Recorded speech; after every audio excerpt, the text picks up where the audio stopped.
माशरा, मईशत, media, मजहब और माँ।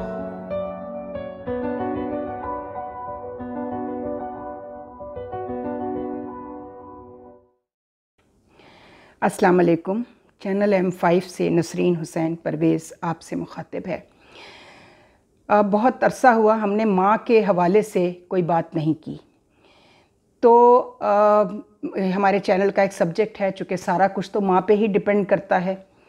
एक माँ ही होती है जो घर में अपने बच्चों की जब तरबियत करती है, वही बच्चे वो माशरे को डिलीवर करती है। वो बच्चे माशरे को दिए जाते हैं, फिर वही माशरे से अफराद रियासत में जाते हैं।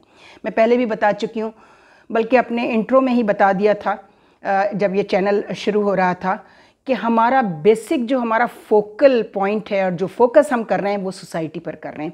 सोसाइटी हमेशा गिविंग एंड पर होती है।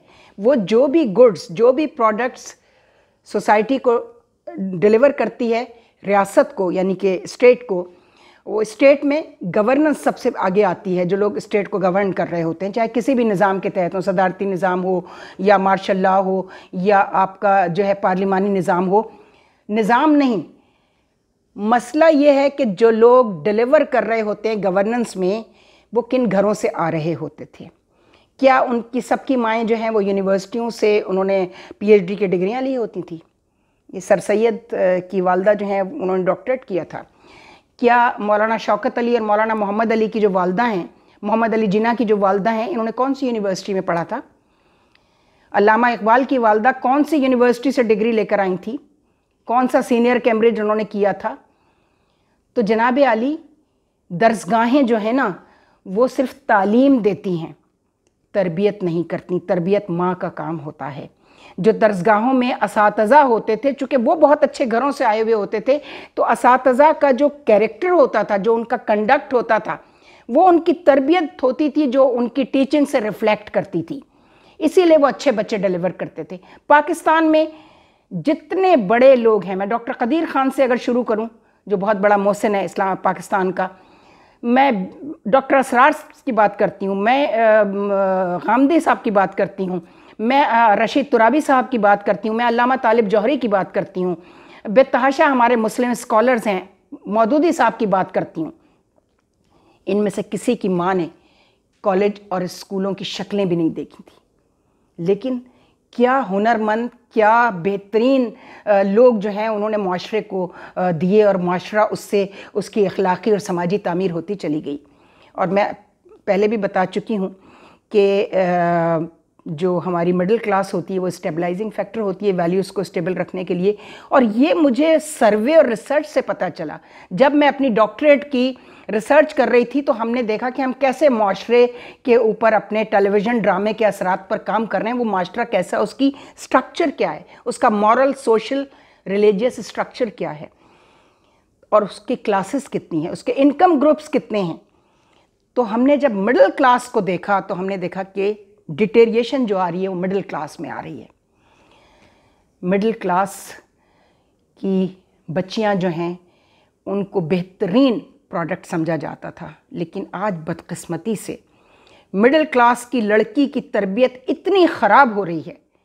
माँओं ने ये सोच लिया है कि बेटी को किसी ऐसे अच्छे स्कूल या कॉलेज में पढ़ा देने से, चाहे कुछ भी करें, उसके लिए कमेटियाँ डालें, उसके लिए कुछ भी करें, ना शौहर से ये पूछें कि तुम जो आमदनी लेकर आ रहे हो वो तुम्हारी तनख्वाह से बहुत ज़्यादा है, कहाँ से आ रही है।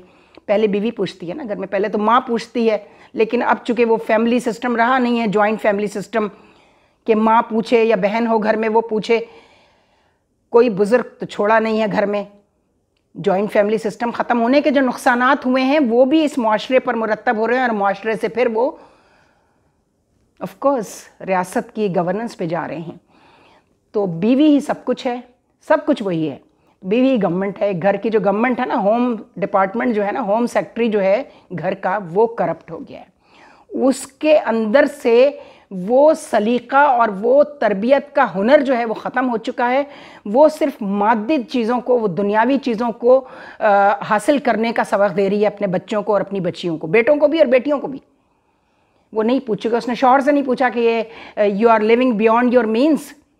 जितने हमारे रेवेन्यू कलेक्शन डिपार्टमेंट हैं, इनकम टैक्स है, कस्टम है, एक्साइज एंड टैक्सेशन है, प्लस लैंड डिपार्टमेंट्स हैं। हमारे यहाँ तो सबसे ज़्यादा करप्शन इस वक्त लैंड डिपार्टमेंट्स में है, जुडिशरी में है। लोअर जुडिशरी इस हद तक करप्ट हो चुकी है कि उनके कितने किस्से पूरे के पूरे पलंदे तैयार किए जा सकते हैं, इतने कागज स्याह किए जा सकते हैं लोअर जुडिशरी की करप्शन से। और लॉयर और औरत लॉयर, अभी हम जब ये 2 नंबर औरतों की बात करेंगे 12 नंबर की कहानियों में, तो आपको मैं बताऊंगी कि हमारी ख़वातीन लॉयर्स किस हद तक करप्ट हो चुकी हैं। एक लॉयर होती थी, हमें बचपन में याद है, सुरैया अहमद पाई, सारी दुनिया उनका नाम जानती थी, वो इतनी बेहतरीन मैजिस्ट्रेट्स में उनका शुमार होता था। फिर अल्लामा इकबाल की बहू जस्टिस नासरा इकबाल, लोग उनकी मिसालें देते हैं, ऐसी ख़वातीन लॉयर्स थी हमारे यहाँ। तो आज क्या हो रहा है, तो मैं आपको बताऊंगी कि ख़वातीन लॉयर्स किस हद तक अखलाक़ी बुराइयों में मुब्तला हो चुकी हैं, समाजी बुराइयों में मुब्तला हो चुकी हैं, जिसकी वजह से इंसाफ तो बहुत दूर की बात है, रिश्वतें लेनी शुरू कर दी। इतनी रिश्वतें हमारे रेवेन्यू डिपार्टमेंट में ख़वातीन ऑफिसर्स ने लेनी शुरू कर दी हैं कि शर्म आती है, शर्म आती है उनको औरत कहते हुए। तो औरत जैसी घर में होगी, यकीन कीजिए कि वैसी ही वो बाहर फिर होगी। जैसी वो बेटी रही है, वो वैसी ही बीवी बनेगी और फिर वैसी ही माँ बनेगी। तो कहाँ से आएगा कि आसमान से लोग गिरेंगे हुकूमत करने के लिए? इन्हीं घरों की तरबियत को माओं को ठीक करना पड़ेगा। माओं की तरबियत की ज़रूरत है अब तो। बच्चे तो फिर भी शायद कुछ अब मीडिया से अच्छी चीज़ें अगर ले रहे हैं बच्चे, तो वो कभी कभी टोकते हैं, माँ को भी टोकते हैं, बाप को भी टोकते हैं।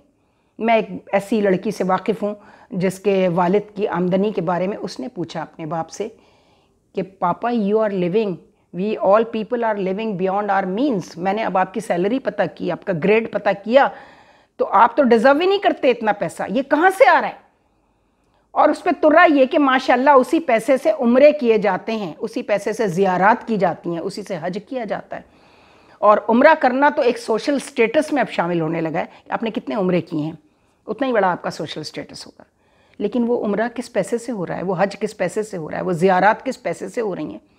तो जब मुआशरा माओं की इखलाक़ी अबतरी की वजह से, हम इसलिए अब बेटियों को कुछ नहीं कह सकते। फिर वो जैसी तरबियत लेके जाती हैं, वो अगर दूसरा घर उसको जो मिलता है, वो कोशिश तो ये करती है कि अपनी क्लास को क्रॉस करे और ऐसा लड़का ले आया, और घर वाले बड़े खुश होते हैं कि बड़ा क्लास क्रॉस कर ली, अपने लिए बहुत अच्छा बर तलाश कर लिया, खुद ही हमें मेहनत नहीं करनी पड़ी।